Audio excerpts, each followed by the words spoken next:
नमस्कार, मैं हूं मनोज मनु। मुद्दे की बात में आपका स्वागत है। आज सबसे पहले हम बात करेंगे पंडित धीरेन्द्र कृष्ण शास्त्री की। असल में दलित पिछड़ा समाज संगठन के राष्ट्रीय अध्यक्ष मनोहर दामोदर यादव की धमकी के बाद धीरेन्द्र कृष्ण शास्त्री के सुर कुछ बदले बदले से नजर आ रहे हैं। आखिर क्यों, इस पर विस्तार से बात करेंगे। उसके बाद में आपको सीधे ले चलूंगा सीधी और सिंगरौली। सीधी की जहां पर बात करेंगे सिविल सर्जन डॉक्टर एस.बी. खरे के मुंह पर शिवसेना के कार्यकर्ताओं ने कालिख पोत दी है। उसके बाद सिंगरौली, जैसे मैंने कहा कि सिंगरौली के सांसद हैं, सीधी के सांसद हैं डॉक्टर राजेश मिश्रा। आज उन्होंने धरना दे दिया। था तो धरना, लेकिन उसे हम हवन के तौर पर देखें, बाधा निवारण हवन इसका नाम दिया गया। ऐसा क्यों कहा गया, इस पर भी बात करेंगे। और आखिर में बात करेंगे देश के केंद्रीय कृषि मंत्री शिवराज सिंह चौहान के बेटे कार्तिकेय सिंह चौहान को सांसद खेल महोत्सव के जरिए राजनीति में लॉन्च करने की तैयारी थी, लेकिन किसकी नजर लग गई, उस पर भी चर्चा होगी तथ्यों के साथ। लेकिन पहले बात पंडित धीरेन्द्र कृष्ण शास्त्री की कि धीरेन्द्र कृष्ण शास्त्री के स्वर आखिर बदले बदले से क्यों नजर आ रहे हैं। हुआ यूं कि दलित पिछड़ा समाज संगठन के राष्ट्रीय अध्यक्ष दामोदर यादव और बागेश्वर धाम के पंडित धीरेन्द्र कृष्ण शास्त्री के बीच विवाद हुआ, और विवाद इस करतर तक जा पहुंचा कि दामोदर यादव की ओर से उनकी सनातन हिंदू यात्रा का विरोध कर दिया गया। उसे रोकने की मांग कर दी गई। इसे रोकने के लिए हाईकोर्ट में भी याचिका दायर कर दी गई और राष्ट्रपति को भी एक ज्ञापन भेज दिया गया। बागेश्वर धाम के पंडित धीरेन्द्र कृष्ण शास्त्री के स्वर अब बदल गए हैं। मैं क्यों कह रहा हूं, क्योंकि जब विरोध किया गया, विरोध करने के बाद में फिर हाई कोर्ट में याचिका लगाई गई। याचिका लगाने के बाद राष्ट्रपति को ज्ञापन दिया गया। यह कहा गया कि पंडित धीरेन्द्र कृष्ण शास्त्री संविधान के खिलाफ जाकर काम कर रहे हैं, क्योंकि धीरेन्द्र शास्त्री 7 नवंबर से 16 नवंबर तक दिल्ली से वृंदावन तक करीब 170 किलोमीटर की लंबी सनातन हिंदू एकता यात्रा निकालने जा रहे हैं, जिसका विरोध कर रहा है समाज। दामोदर यादव, उनका यह कहना है, जो दलित पिछड़ा समाज संगठन है, उनका यह कहना है कि यह यात्रा गैर संवैधानिक और सांप्रदायिकता फैलाने वाली यात्रा है, इसीलिए इस यात्रा को रोका जाए। क्योंकि जो देश का संविधान है, वो देश का संविधान भारत को हिंदू राष्ट्र का दर्जा नहीं दे सकता है। तो फिर धीरेन्द्र शास्त्री इस तरह की मांग कर ही क्यों रहे। आपको यह भी बता दें कि धीरेन्द्र कृष्ण शास्त्री ने बाकायदा एक प्रेस कॉन्फ्रेंस भी की। शुरू में जब दामोदर यादव का बयान आया, तो श्रीमान दामोदर यादव के बयान के बाद पंडित धीरेन्द्र कृष्ण शास्त्री ने एक कार्यक्रम में मंच से कहा कि एक शख्स है, उस शख्स ने यात्रा का विरोध किया है, जो हिंदू राष्ट्र बनाने की यात्रा है उसका विरोध किया है। मैं इस शख्स को जानता नहीं हूं, लेकिन मेरा अगर उनका नंबर मेरे पास होता तो हम फोन पर ही उसकी ठटरी बना देते। चूंकि अब इस शख्स ने मुझे छेड़ दिया है, तो मैं इसे छोड़ूंगा तो बिल्कुल भी नहीं। पलटवार हुआ दामोदर यादव का। दामोदर यादव ने कहा है कि अगर तुम्हारी हिम्मत है तो मेरा कुछ बिगाड़ कर दिखा दो, देखता हूं कि तुम कितने बड़े संत हो, कितने बड़े पंडित हो और कितने बड़े जादूगर हो, पुड़िया खोल कर दिखा दो। अचानक ऐसा क्या हुआ कि एक के बाद एक, 2, 3, 4, 5, 6 पूरे इलाके में, ग्वालियर, दतिया, छतरपुर, तमाम जगह, भोपाल में जाकर, दिल्ली में जाकर दामोदर यादव जब प्रेस कॉन्फ्रेंस करने लगे, तो फिर अचानक से धीरेन्द्र कृष्ण शास्त्री के स्वर बदल गए। धीरेन्द्र कृष्ण शास्त्री ने पत्रकारों के सवाल का जवाब देते हुए कहा कि हम उनके बारे में कुछ भी कहना नहीं चाहते, हमें कुछ भी नहीं करना है, उनको जो करना है करे, हमें उनसे कोई मतलब नहीं है। यानी कि छेड़ोगे तो अब हम छोड़ेंगे नहीं का जिक्र करने वाले पंडित धीरेंद्र कृष्ण शास्त्री के स्वर बदल गए हैं और वो कहने लगे हैं कि हमें अब कुछ नहीं करना है। सुन लीजिए किसकी क्या बातें। बागेश्वर धाम के एक शास्त्री हैं धीरेंद्र शास्त्री, वो एक यात्रा पहले निकाल चुके थे और फिर से एक यात्रा निकाल रहे हैं जिसको उन्होंने नाम हिंदू एकता यात्रा का दिया है। सनातन एकता, हिंदू एकता इस तरह का कुछ दिया है। असल में वो स्पष्ट तौर पे ये कह रहे हैं कि हम हिंदू राष्ट्र बनाने को लेकर ये यात्रा कर रहे हैं। मेरा स्पष्ट इसमें कहना है दलित पिछड़ा समाज संगठन का भी और हमारे आज़ाद समाज पार्टी भीम आर्मी के सभी साथियों का कि ये देश धर्मनिरपेक्ष देश है भारत के संविधान के अनुसार। तो इसलिए इस देश को अगर किसी एक धर्म का बनाने की कोई यात्रा करता है तो वो गैर संवैधानिक भी है और निश्चित रूप से धीरेंद्र शास्त्री तो फिर इस देश में सांप्रदायिकता फैलाने का प्रयास भी कर रहे हैं। इसलिए हमारे दलित पिछड़ा समाज संगठन ने पिछली 20 तारीख को, आज से लगभग 11 दिन पहले, महामहिम राष्ट्रपति को चिट्ठी लिखी थी, उनको मेल भी किया था और उनसे आग्रह किया था कि इस यात्रा को रोका जाए। उसके बाद उनको मेल किया, उसके बाद फिर 3 दिन 4 दिन पहले फिर से हमने रिमाइंडर किया। अगर राष्ट्रपति जी से कल तक परसों तक कोई उत्तर आ जाता है तो, क्योंकि अब ये नेशनल मीडिया भी दिखा रही है, तो मुझे लगता है कि शायद राष्ट्रपति के यहाँ से कोई ना कोई एक्शन हो। अगर नहीं होता है तो सोमवार को हम लोग कोर्ट जा रहे हैं यात्रा को रुकवाने के लिए। धीरेंद्र को मैं एक संत नहीं मानता, और संत इसलिए नहीं मानता क्योंकि कोई संत, परसों धीरेंद्र शास्त्री ने हरियाणा में एक मंच पे मुझे गालियां देने का काम किया और मुझे मारने की धमकी दे रहा है, आडंबर और पाखंड फैलाने का काम कर रहा है। इसको तत्काल प्रभाव से न सिर्फ इसकी यात्रा बल्कि इसकी कथाएं भी बैन होना चाहिए, क्योंकि धार्मिक कथाओं के माध्यम से ये उन्माद फैलाने का काम कर रहा है। धीरेंद्र शास्त्री, आडंबरी धीरेंद्र शास्त्री, पाखंडी धीरेंद्र शास्त्री, संविधान विरोधी धीरेंद्र शास्त्री, इस बात का जवाब दो। मुझे पता नहीं था कि तुम भूमाफिया भी हो, और अगर भूमाफिया नहीं हो तो जरा बताओ, डबरा में जिस मंदिर का उद्घाटन करने जा रहे हो, जो 100-125 एकड़ पे मंदिर बना है, वो जमीन कहां से आई?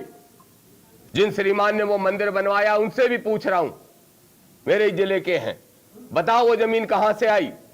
शुगर मिल हुआ करता था, उस शुगर मिल के में किसानों का करोड़ों रुपया खाया है, और शुगर मिल को वो जमीन सरकार ने लीज पे दी थी। और अगर सरकार ने किसी जमीन को लीज पे दिया है तो क्या वो जमीन वो व्यक्ति जिसको लीज पे मिली है किसी दूसरे को दान में दे सकता है? कंपनी एक्ट के हिसाब से नहीं दे सकता है।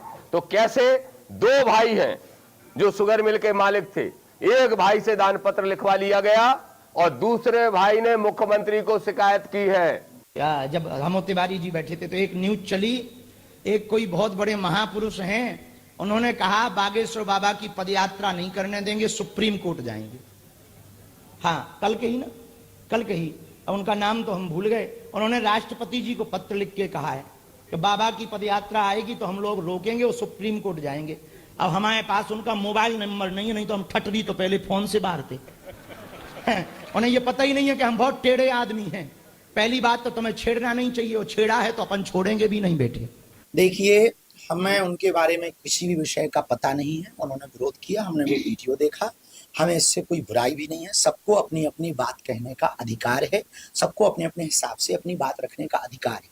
जो हिंदूवादी हैं, यदि हिंदू एकता चाहते हैं तो वो हमारा सहयोग करें, यदि हिंदू एकता नहीं चाहते हैं तो आप हमारा सहयोग ना भी करें तो कोई दिक्कत, हम उनको जवाब नहीं देंगे। इस देश का एक एक हिंदू बच्चा उनको जवाब देगा। ये हमारा दायित्व नहीं, हिंदुओं का दायित्व है, क्योंकि हम हिंदुओं की लड़ाई लड़ रहे हैं, हमारी निजी कोई लड़ाई नहीं है। ना हमने किसी के बैल छोड़े, ना हमने किसी का कोई अपराध किया है, ना हम किसी को भला बुरा कहते, ना किसी मजहब को भला बुरा कहते, ना हम इस्लाम के विरोधी, ना ईसाइयों के विरोधी, हम सिर्फ, ना हम जातियां मिटाने की बात कह रहे हैं, ना हम कुछ। यदि उनको लगता है कि हम गलत हैं तो शायद वो कह रहे होंगे कि हम गलत हैं, लेकिन उसमें हम ये कहेंगे कि उनको जवाब हम नहीं देंगे। एक एक हिंदू बच्चा उनको जवाब दे। यदि हम गलत हैं तो हमारा विरोध करें, और यदि वो गलत हैं तो उनका विरोध। बाकी हम उनको यही कहेंगे, भैया आप हमारी विचारधारा को समझ लोगे तो शायद आप, हमारी लड़ाई है अधिकार की, हमारी लड़ाई है हिंदुओं के एकता की। हम ये चाहते हैं कि जब 1947 में 1947 में देश आजाद हुआ है, इस बात पर आजाद हुआ कि एक विशेष मजहब के लोगों ने एक जमीन मांगी और उनको वो दी गई, लेकिन अर्ध रूप से बंटवारा हुआ, पूर्ण बंटवारा नहीं हुआ। हम चाहते हैं इस देश में कि यदि आपने एक मजहब के मांग पर एक टुकड़ा दे दिया तो अब शेष बचे हुए भागों को हिंदू राष्ट्र होना चाहिए। और यहां पर बहुतायत मात्रा में 80 करोड़ हिंदू रहते हैं, लेकिन विदेशी ताकतों ने क्या किया कि हिंदुओं को जातियों में विभाजन करके उनके ब्रेन को वॉश कर दिया। तो हमको ये लगता है कि विदेशी ताकतों की बड़ी साजिश है, इसलिए वो ऐसा कर रहे हैं, लेकिन हमारी उनसे कोई बुराई नहीं। पंडित धीरेन्द्र कृष्ण शास्त्री, जिनको अभी हम सुन रहे थे, उस बात का जिक्र कर रहे थे कि जब एक विशेष समुदाय के लिए इस देश का एक टुकड़ा दे दिया गया, यानी कि वो पाकिस्तान का जिक्र कर रहे थे कि मुसलमानों के लिए पाकिस्तान का टुकड़ा दे दिया गया, तो फिर सारे मुसलमानों को वहाँ होना चाहिए और जो बहुत अल्पसंख्यकों को वहाँ होना चाहिए और जो बहुसंख्यक हैं यानी कि जो हिंदू हैं उनको यहाँ पर होना चाहिए। लेकिन अंग्रेज़ों ने एक ऐसी नींव डाल दी कि इस देश में जाति व्यवस्था का बीज बो दिया जो देश को खोखला कर रहा है। मेरा ये मानना है, मेरी ये मांग है पंडित धीरेन्द्र कृष्ण शास्त्री से, अगर वो हिंदू राष्ट्र बनाने की बात कर रहे हैं, स्वागत है उनका, कोई भी कर सकते हैं। अगर दामोदर यादव इसका विरोध कर रहे हैं संविधान के मद्देनजर, संविधान का जिक्र करते हुए, उनकी भी बात का स्वागत है। लेकिन सबसे ज्यादा धर्मांतरण, सबसे ज्यादा लब जिहाद अगर कहीं पर होता है और सबसे ज्यादा जाति व्यवस्था अगर कहीं पर है तो वो बुंदेलखंड में है, वो बुंदेलखंड के छतरपुर में है। मैं पंडित धीरेन्द्र कृष्ण शास्त्री से मांग करूंगा कि सबसे पहले बुंदेलखंड और अपने गृह जिले छतरपुर की जाति व्यवस्था को खत्म करें, खत्म करके दिखाएं। अगर वो खत्म करके दिखाते हैं, अगर वो पूरे छतरपुर की बुंदेलखंड की जाति व्यवस्था को खत्म कर देते हैं, तो यकीन मानिए कि पंडित धीरेन्द्र कृष्ण शास्त्री की जो हिंदू धर्म की यात्रा है, हिंदू धर्म का जो आंदोलन है, उसमें मैं स्वयं शामिल हो जाऊंगा और अपने घर की जो मूल समस्या है, धर्मांतरण, लव जिहाद और जाति व्यवस्था, इसे ना खत्म करते हुए वो दिल्ली से वृंदावन की यात्रा कर रहे हैं, तो क्या छतरपुर की व्यवस्था बदल जाएगी? छतरपुर की जो जाति व्यवस्था वो खत्म हो जाएगी, जहां पर दलितों का सबसे ज्यादा शोषण होता है। सबसे ज्यादा शोषण अगर कहीं पर होता है दलितों का और निचली जाति के लोगों का, वो बुंदेलखंड में होता है। यकीन मानिए आज भी जो सवर्ण लोगों के जो रहने वाले इलाके हैं, जो कॉलोनियां हैं, उनके घर हैं, उनके सामने से जूते पहनकर, चप्पल पहनकर दलित लोग जा नहीं सकते हैं, उनकी बारातें नहीं निकल सकती हैं। चंद दिन पहले एक दलित की बारात निकली थी तो उसके ऊपर पत्थर फेंके गए थे, उसका विरोध किया गया था कि तुम यह बारात कैसे निकाल सकते हो, घोड़े पर बैठ के कैसे जा सकते हो। मेरा निवेदन पंडित धीरेन्द्र कृष्ण शास्त्री से है, वो तो जादूगर हैं, उनकी सीधे ईश्वर से बात होती है। अगर वो सबसे पहले छतरपुर, जो कि उनका गृह जिला है, बुंदेलखंड की जाति व्यवस्था को अगर वो खत्म कर दें, तो मैं उन्हें सलाम करूंगा, मैं उनके आगे नतमस्तक हो जाऊंगा। वरना मैं मानूंगा कि वो एक राजनीतिक एजेंडे पर काम कर रहे हैं, मैं मानूंगा कि सिर्फ अपने प्रचार प्रसार के लिए ऐसा कर रहे हैं। और देश में अगर इस बात को लेकर चर्चा हो रही है तो उन्हें इसका जवाब देना होगा, क्योंकि वो इस जवाब से पीछा नहीं छुड़ा सकते थे। मैं उनका सम्मान करता हूं, हर देश के व्यक्ति को उनको सम्मान करना चाहिए, लेकिन अगर वो एक संदेश देने की कोशिश करते हैं तो उस संदेश में भी बहुत कुछ छुपा होता है, और वो संदेश कहीं और से नहीं बल्कि उनके घर से, उनके गृह जिले से आता है कि सबसे पहले वो उस गृह जिले में चमत्कार करके दिखाएं, वहां की जाति व्यवस्था को खत्म करके दिखाएं, बुंदेलखंड की गरीबी को खत्म करें। वहां पर जिस तरीके से दलितों पर शोषण हो रहा है, अगर वो उसे खत्म करेंगे तो मैं उनको मानूंगा और उनकी इस आंदोलन और यात्रा में मैं स्वयं शामिल होऊंगा। और अगर वो नहीं कर पाते तो मुझे लगता है कि सिर्फ वो प्रचार प्रसार के लिए ऐसा कर रहे हैं। आगे बढ़ लेते हैं, बात कर लेते हैं मध्य प्रदेश के एक और जिले की, जिसे सीधी कहते हैं। सीधी जिले में स्वास्थ्य व्यवस्था को लेकर एक बड़ा विवाद सामने आया। आज जिला अस्पताल के सिविल सर्जन डॉक्टर एस.वी. खरे के चेहरे पर शिवसेना के प्रदेश उपाध्यक्ष ने कालिख पोत दी है। यह घटना हाउसिंग बोर्ड कॉलोनी स्थित एक नर्सिंग होम के पास हुई। शिवसेना के प्रदेश उपाध्यक्ष विवेक पांडे ने आरोप लगाया कि डॉक्टर एस.बी. खरे इस नर्सिंग होम से मरीज देखकर निकले थे। इसी दौरान कालिख पोती गई। Doctor S.B.. खरे पर आरोप है कि प्राइवेट नर्सिंग होम में ड्यूटी टाइम में अपनी वो सेवाएं दे रहे थे, उधर सरकारी अस्पताल में मरीज परेशान हो रहे थे। शिवसेना उपाध्यक्ष विवेक पांडे ने इस पूरे विरोध प्रदर्शन को रिकॉर्ड किया और मीडिया के सामने वायरल कर दिया। घटना के बाद वे सीधे थाने पहुंचे, खुद को पुलिस के हवाले कर दिया। विवेक पांडे की माने तो उन्होंने पहले भी सिविल सर्जन के खिलाफ कलेक्ट्रेट में शिकायत पत्र दिया था, लेकिन कार्रवाई नहीं हुई। विवेक पांडे के मुताबिक उन्होंने प्रशासन को सूचित किया था कि वे निजी नर्सिंग होम में डॉक्टर अपना काम कर रहे हैं। उनका मकसद किसी को आहत करना नहीं, बल्कि यह विरोध प्रदर्शन था। सुनिए। भवन बता दूं कि मैंने विरोध किया सिविल सर्जन का, और विरोध के साथ ही मेरा विरोध ये कोई थमने का नाम नहीं लेगा। मेरा ये डेमो था। अगर रवैया ऐसा रहा तो मेरा रेगुलर ऐसे ही विरोध होगा। मैं थक चुका हूँ स्थानीय प्रशासन की व्यवस्था। मैं आज थाने आया हूँ और करने के बाद इसीलिए बताने कि जब भी थाने की जरूरत पड़े मिस कॉल करिएगा, विवेक पांडे हाजिर हो जाएगा थाने में। मैं अपने से गिरफ्तारी देने आया था। अगर कंप्लेन आती किसी तरीके से, किसी भी तरीके से, हम इन्हें हाउ तैयार है, बैठे हैं, इसीलिए बताने आया था। थाना प्रभारी महोदय को मैंने दूरभाष के माध्यम से बता भी दिया, अभी थाने मौजूद नहीं है। ये सारी चीज़ों के बाद किसी भी प्रकार से लड़ना हो या करना हो, हम जनता की व्यवस्था के लिए आर पार लड़ने के लिए तैयार हैं, लेकिन ये अत्याचार नहीं देखेंगे जो लगातार जिला हॉस्पिटल की स्थिति बनी हुई। 11 बज रहे थे, आपको पता है कि हॉस्पिटल में 11:15 बज रहे थे जब मैंने ये किया, और ये अपनी निजी क्लिनिक में अपने टाइम देते हैं। वहाँ आम जनता मरती रहती है और ये स्टेटमेंट दे दे के फर्जी स्टेटमेंट जनता को गुमराह करते। और अब बात कर लेते हैं सिंगरौली की। सीधी सिंगरौली राष्ट्रीय राजमार्ग NH 39 के निर्माण में लगातार आ रही रुकावटों के बीच सीधी सांसद डॉक्टर राजेश मिश्रा ने मुख्य सड़क पर बाधा निवारण हवन कर दिया। इस दौरान उनके साथ राज्य की प्रदेश सरकार की राज्य मंत्री राधा सिंह मौजूद थी। बीजेपी के कई नेता भी मौजूद रहे। खास बात क्या थी पता है?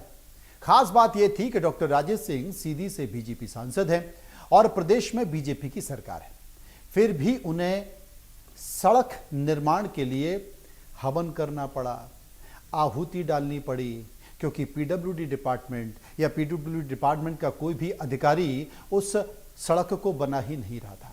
तो राजेश मिश्रा को लगा कि अगर वो इस सड़क पर हवन करेंगे, इसका जो धुआं उठेगा शायद उससे असर पड़ेगा। सांसद डॉक्टर राजेश मिश्रा बाबा भीमराव अंबेडकर जयंती के बाद चल रहे रन फॉर यूनिटी और सीधी सिंगरौली पदयात्रा के दौरान इस मार्ग से गुजरते हुए अनुष्ठान कर रहे थे। अब बीजेपी सांसद डॉक्टर राजेश मिश्रा की अगर माने तो NH 39 के निर्माण में ठेकेदारों की बहुत लापरवाही रही, कार्रवाई हुई नहीं, टेंडर प्रक्रिया में लगातार समस्याएं आ रही, लिहाजा ये हवन इन बाधाओं को दूर करने के लिए किया गया, क्योंकि उनका ऐसा मानना है कि प्रदेश से लेकर प्रदेश की राजधानी भोपाल से लेकर और सीधी तक सिंगरौली तक तमाम अधिकारियों के सामने वो बोल चुके हैं, नतमस्तक हो गए हैं, तो कोई फर्क नहीं पड़ा। उनको लगा कि अगर हवन किया जाएगा और हवन करने में आहुति डाली जाएगी, उससे वो धुआं उठेगा, चाहे वो धुआं मीडिया में उठे या राजनीति के तौर पर हो, तो शायद उस धुएं से आंखें जलेंगी, और आंखें जलेंगी, आंखों से पानी आएगा, तो शायद कुछ फर्क पड़ेगा। लेकिन जो हवन कर दिया वो बड़ा दूर तक असर करेगा, क्योंकि जो प्रदेश की सड़कों की स्थिति है, देश की सड़कों की स्थिति है, दावा कुछ और किया जा रहा था। अब देखिए, संसद के सांसद डॉक्टर राजेश मिश्रा कहां के सांसद हैं? सीधी सिंगरौली के। और संसद में ही जो नितिन गडकरी हैं, सड़क परिवहन मंत्री, उन्होंने क्या कहा था? चूंकि यह हवन हुआ इसलिए हमें याद आ गया, सुनिए।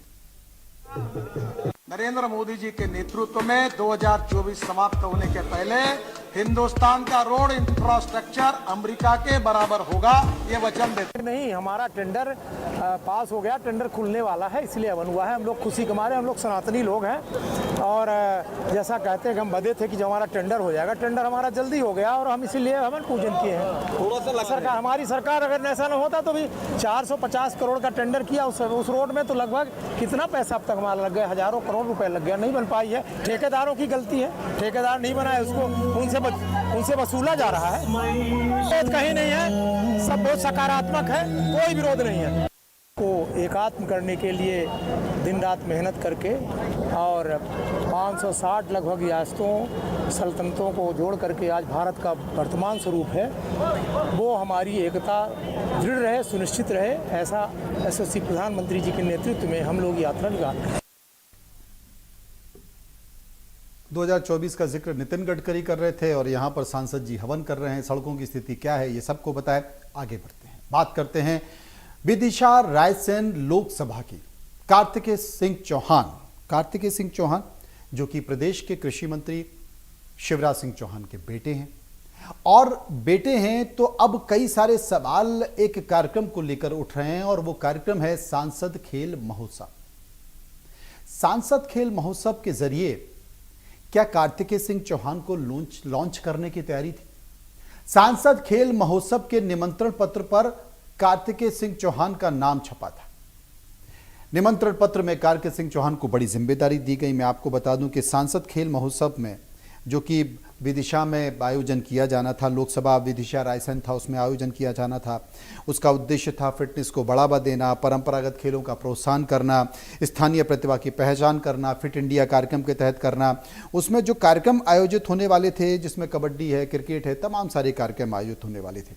बहुत सारे कार्यक्रमों में जो प्रतियोगिता के जो संसदीय क्षेत्र जो स्तरीय खेल कार्यक्रम थे, महोत्सव थे, उसकी कमेटी बनाई गई थी। उस पूरी समिति की जो प्रमुख भूमिका निभा रहे थे वो कार्तिकेय सिंह चौहान निभा रहे थे। बाकायदा निमंत्रण पत्र में इस बात का जिक्र है। और भी लोगों को जिम्मेदारी दी गई थी, लेकिन मैं आपको दिखा रहा हूं वो संसदीय क्षेत्र की तमाम समितियां, चाहे वो गेम्स टेक्निकल कंडक्ट कमेटी हो, उसमें कार्तिकेय सिंह चौहान सबसे ऊपर थे। जिला स्तरीय खेल आयोजन समिति हो, उसमें कार्तिकेय सिंह चौहान सबसे ऊपर थे। विधानसभा स्तरीय खेल समिति हो, उसमें प्रमुख भूमिका में थे। कई सारी समितियां में थे जिसमें कार्तिकेय सिंह चौहान थे। और यही कारण था कि ऐसा लग रहा था कि लोगों को कि कार्तिकेय सिंह चौहान की लॉन्चिंग करने की तैयारी की जा रही है। हालांकि जो खेल मंत्री हैं मनसुख मांडविया, उसे लेकर एक पत्र भी लिखा गया था 20 तारीख को शिवराज सिंह चौहान के द्वारा कि 30 तारीख को ये कार्यक्रम का आयोजन रखा गया है, आप इसमें शामिल हों, लेकिन आप नहीं आ पाए। केंद्रीय मंत्रियों की बहुत सारी व्यस्तता होती है, वो नहीं पहुंच पाए। लेकिन ये मैं आपको बता रहा हूं कि ये सांसद खेल महोत्सव था। इस सांसद खेल महोत्सव में बहुत सारी कहानियां हैं। इसमें कोई शक नहीं है कि कार्तिकेय सिंह चौहान इसकी पूरी रूपरेखा बना रहे थे। कपिल देव को इसमें आमंत्रित किया गया था। कार्तिकेय सिंह चौहान मेहनती हैं, ऊर्जावान हैं और वो काफ़ी बढ़ चढ़ कर भाग लेते हैं। लेकिन अक्सर जब चाहे वो लोकसभा चुनाव हो, विधानसभा चुनाव हो, प्रचार में वो देखे जाते हैं। लेकिन पहली बार वो इस तरीके से सरकारी कार्यक्रमों में खुलकर उनको बागडोर दी गई। अब इस बात का किसी को बुरा लग गया, बुरा लगा तो शिकायत दिल्ली पहुंच गई। दिल्ली शिकायत लगी कि साहब ये तो परिवारवाद हो रहा है, पुत्र को लॉन्चिंग की तैयारी की जा रही है, सरकारी कार्यक्रमों में लॉन्चिंग की तैयारी की जा रही है, शिवराज सिंह चौहान इसकी पूरी रूपरेखा बना रहे हैं। पार्टी आलाकमान के पास ये जानकारी पहुंच गई। पार्टी आलाकमान ने कहीं पर किसी जगह पर सवाल जवाब कर लिए बुलाकर माननीय से, और सवाल जवाब जब हो गए तो यकीन मानिए उस कार्यक्रम के मंच से, जिस मंच पर बागडोर कार्तिकेय सिंह चौहान को संभालनी थी, उस मंच से कार्तिकेय गायब हो गए, क्योंकि शिकायत हो गई थी। और पार्टी आलाकमान ने, दिल्ली ने शिकायत को बड़ी गंभीरता से लिया। आप समझिए, बहुत से लोगों को बुरा लगा, शिकायत की गई, दिल्ली आलाकमान ने इसे गंभीरता से लिया और कार्तिकेय सिंह चौहान इस कार्यक्रम से, जिस कार्यक्रम की रूपरेखा किसी और ने नहीं बल्कि कार्तिकेय सिंह चौहान ने ली थी, और मंच पर वो, चूंकि वो भाषण में भी अपनी वाक्पटुता में काफी माहिर माने जाते हैं, तो लिहाजा जिस मंच को संभालना था कार्तिकेय सिंह चौहान को, उस मंच से वो गायब हो गए। आजकल कल कार्तिकेय सिंह चौहान बुझे बुझे से हैं। उन्हें उम्मीद नहीं थी कि ऐसा हो जाएगा। खुद केंद्रीय कृषि मंत्री शिवराज सिंह चौहान को उम्मीद नहीं थी कि ऐसा हो जाएगा, लेकिन पार्टी फिलहाल परिवारवाद को ज़्यादा महत्व नहीं दे रही है। पुत्रों की लॉन्चिंग को लेकर वो बहुत सख्त है और यहाँ पर भी कुछ ऐसा ही हो गया। अंदर की जानकारी। फिलहाल मुद्दे की बात में इतना ही। आप चलते रहिए इंडिया न्यूज़ के साथ। मुझे दीजिए इजाज़त। नमस्कार।